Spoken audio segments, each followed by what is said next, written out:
Diyan po mga kamilot at nakaready na po itong mga pagkain. Kami po ay kakain na. Kami po ni Milot ay marami po kaming baga na ano. Pagkakaiba? Pagkakaiba po. Ay, ikaw nakagat kayo ng aso. Oo. Ilang beses? 2, 3. Masakit? Masakit. 7. 7. Sarap po ng tulog ng aming baby. Oh, God.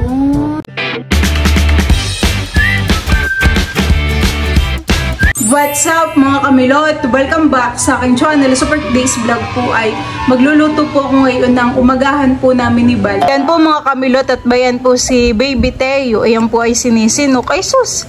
Hello! Mahal! Hello aking mahal! Ay sus! Bakit naman na-smile na naman? Katatapos lang po namin iyang paliguan. Presko naman. Asus! Sinisinok ang aming baby. Bali, ayan po. Ako na lang po yung inutusan ni Milot na bumili ng lulutuin. At sobrang init naman po talaga. Napakainit. Wala pong puno dito. Puro bahay.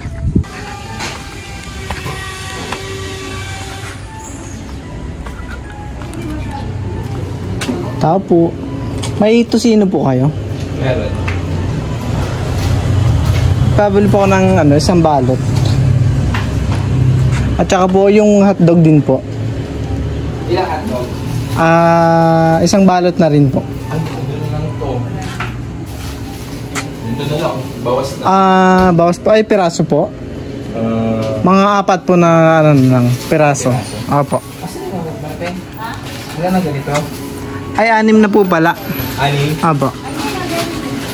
Yan po, bali dito lang po ako na malingke. Malapit lang po.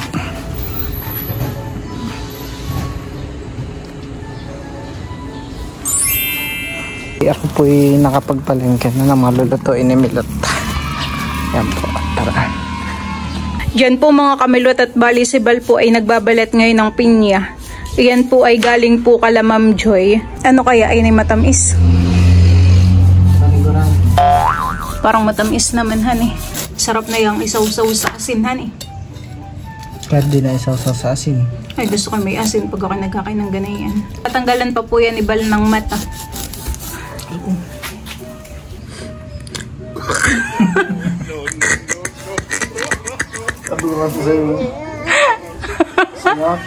Okay, okay lang. Nakaganan yung iba't ibang pwesto ng pagbabalat ng pinya.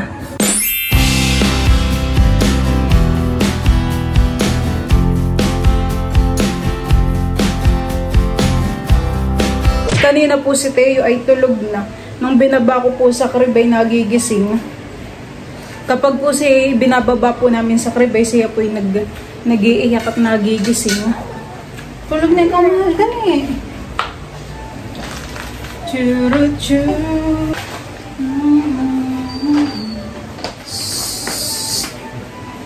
Diyan po mga kamilot at si Bal po ay naghanap pala ng dahon.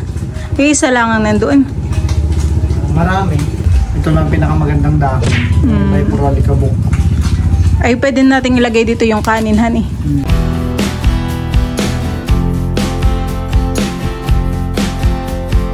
Ayan at ito po yung aking mga lulutuin. Meron po ditong tuyo, hotdog, tosino at saka po pansit canton. Meron din pong itlog. Ako po ngayon ay magluluto na. Ang una ko pong lulutuin ay pansit canton. Tamang-tama naman po ako ay nakapagpakulo na po ng tubig.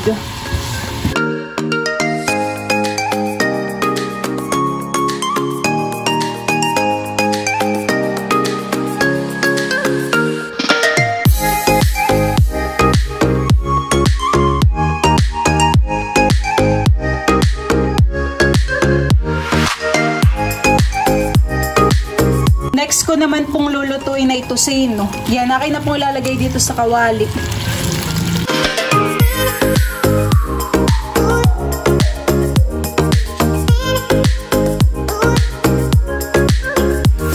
Ayan at magpiprito naman po ako ngayon ng itlog.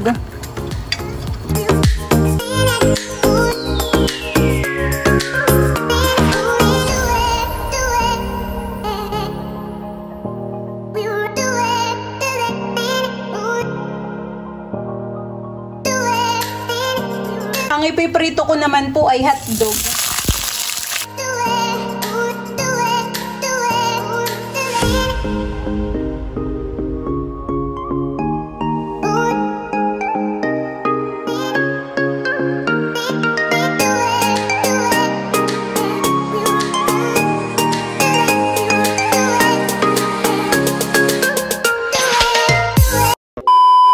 Diyan po mga kamilot at nakaredy na po itong mga pagkain. Meron po ditong itlog, tusino, tapos ay meron din pong tuyo.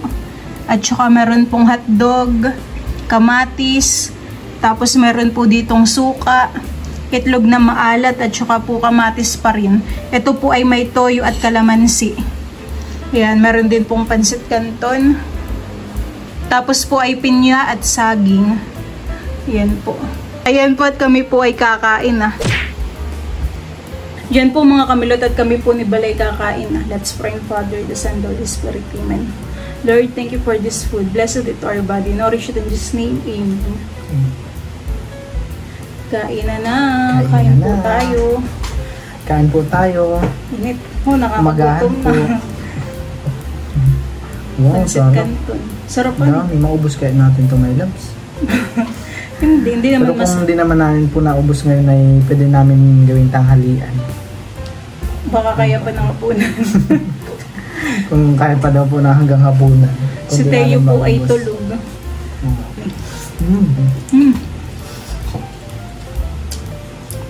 Sarap na. Ano?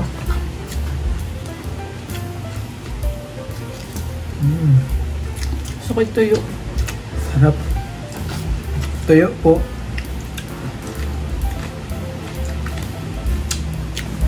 Mas gusto po ni Balay ang kamatis ay ano.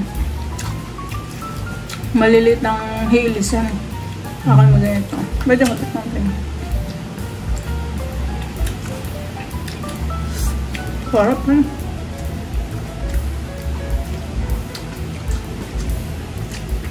Saan ka kumuha na daw ng saging? Doon ay banda sa may malapit sa may ano, tangke ng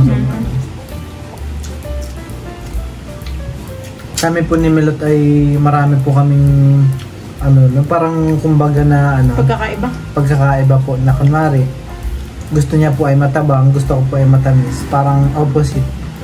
Katulad sa kamatisan eh. Gusto po niya ganito ay akin po yung ganito. Basta marami pa eh. Marami pa po. Ano pa ba? Yun sa ulam minsan. Ayaw mo ng kalabasa. Nakain naman po siya pero patikim-tikim ganyan honey. Ako kumakain naman po ng kalabasa pero biglaan. Pero si Mel po ay paborito niyang kalabasa. Tapos ako po ay paborito ko po ay munggo. Tapos si Milot naman po ay di gaano mahilig sa munggo po. Kasi sa kapehan eh. Gusto po niya matamis ay gusto po sa akin ay ano. Walang asukal po. Si Milot po parating pa nagkakape, parating walang asukal. Tapos yung kape ko po ay gusto ko po ay matamis. Kaya minsan po pag siya nagtitimpla ng kape ko ay walang asukal. Maging sa pinapanood po sa mga movie, mga ganyan po. Gusto po ni horror. Gusto ko po ay horror.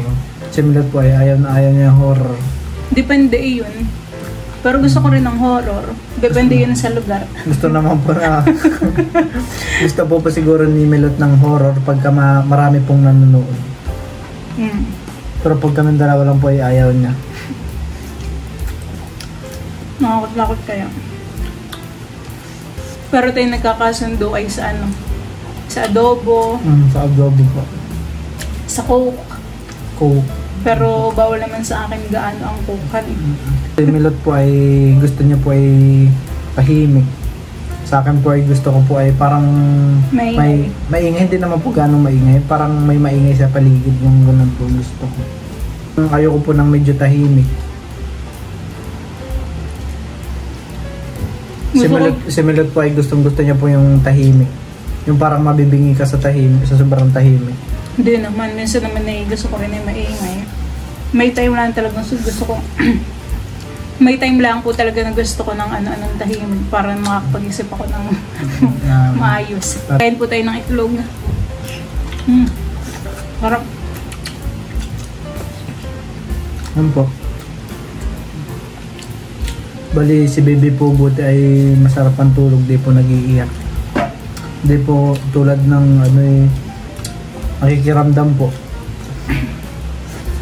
Paghapon po ay siya parang yung paggabi, lagi siyang umiiyakan eh. Mga bandang po, Ala 6, alas 6, mga 6 po ng 6 p.m.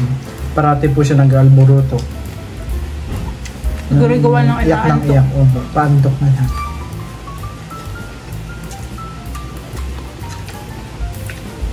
Hotdog. Ba? Mm.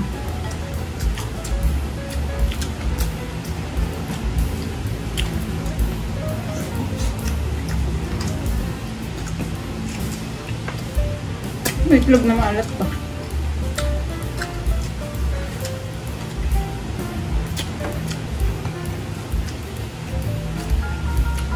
Doon baga sa inyo sa Sambales ay meron ding ilog katulad nung sa amin na malawak. Yung parang Maraming nahuhuli. pakatan, gano'n? Wala. Wala. Meron sa amin ilog, pero maliit lang. Parang sa pangala. Sa amin ay dagat, bundok. Marami nga rin pumupuntang turista dun sa Sambales. Malawak naman po yung Sambales. Tapos ay doon yata sa Sambales ay maraming mangga. Oo, maraming mangga. Tsaka sa Pangasinan. Kalapit na bugay ng inyo. Dulo ka. Dulo na Sambales. Si Labal po ay taga Santa Cruz. Santa Cruz po. Santa Cruz, Sambales. Busog. Parang May galing pa. Parang abutin pa natin yan hanggang hapunan. Sarap po. Kala ko yan. Yung supot ng gagamba. Kala ko Yung sinaing po ay may ganito. Parang tumigas na bula. Kala po ni Balay supot ng gagamba. Dati kayo nanguha din ng gagamba. Oo. Nung mga bata pa ako talagang parang may pambaon ako sa school. Nagbibenta ako sa school na ang gagamba. Magkano ang isa? 5. 5? 5 isa. Pag malaki, 10. Ganyan. Ang baon ko nung ako elementary, 10. Sa akin 10. Sa akin 10. 5 sa umaga, 5 sa hapon. Ako 10 sa umaga, 5 sa hapon. Sa akin 10 buwan na. Napakadami na namin nabibili na yun. Tama. Saan kayo nanguha ng gagamba? Sabi sa palayanan. Yun talaga. Sa mga puno. Minsan talagang ang mga gagamba ay lumalabas tuwing kadinaan.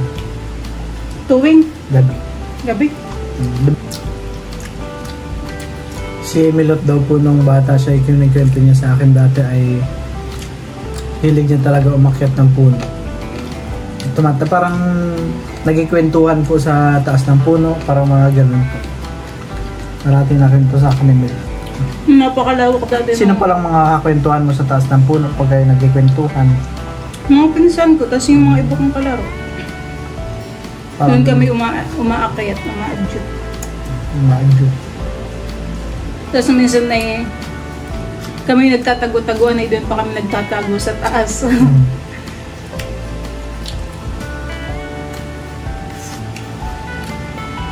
Tapos familiar sa iyo yung 'di ba yung pagbagong saka ang palay?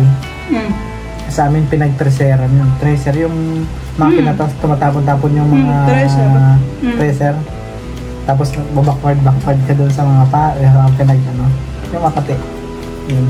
Yung nakaipon na siya. Nakaipon na. Naglalaro kami sa ganay. Parang kami doon, sayahan eh.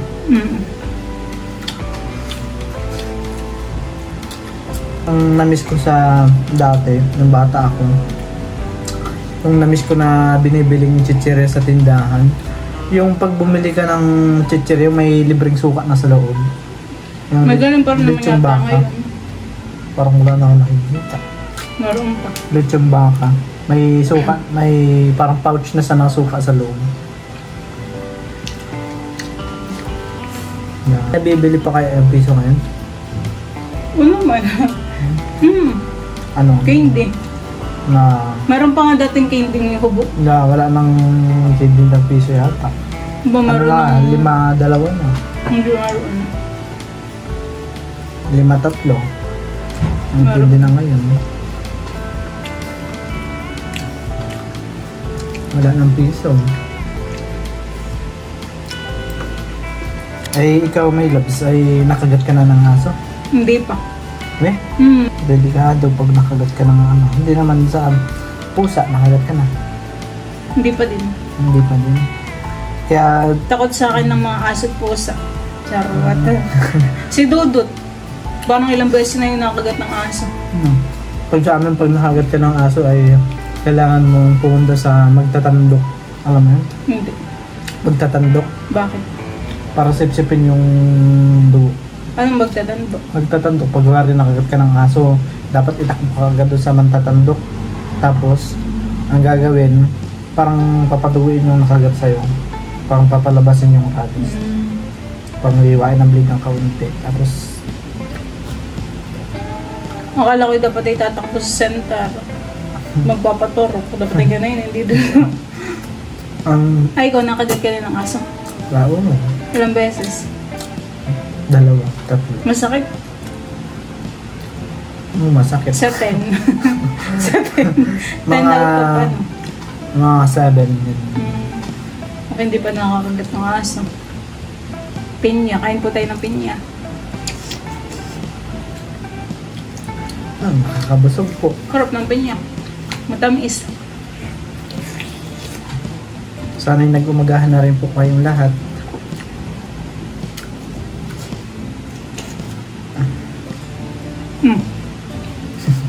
Pero mo na. Pinya po. Parang ka nagbebenta. Pinya po. Bilhin na po kayo.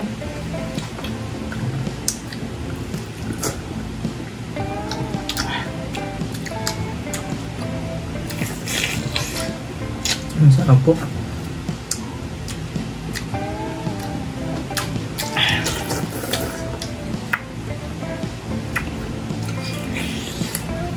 Okay po. Sarap. Masim. Sarap. Parang nisakto lang.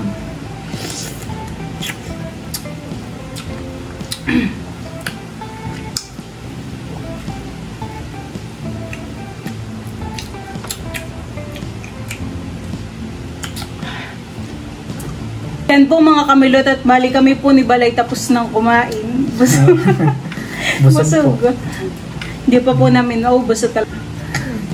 So, yun lang po mga kamilot. Thank you for watching. Sana po ay nag-enjoy kayo. See you on my next vlog. Bye-bye! Kami po ni Balay tapos nang kumain. Si baby po ay tulog pa din.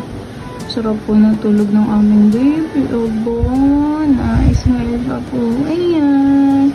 Sleep lang po ang aming baby. Namulat-mulat pa po si Teo. Sleep lang po ang baby namin.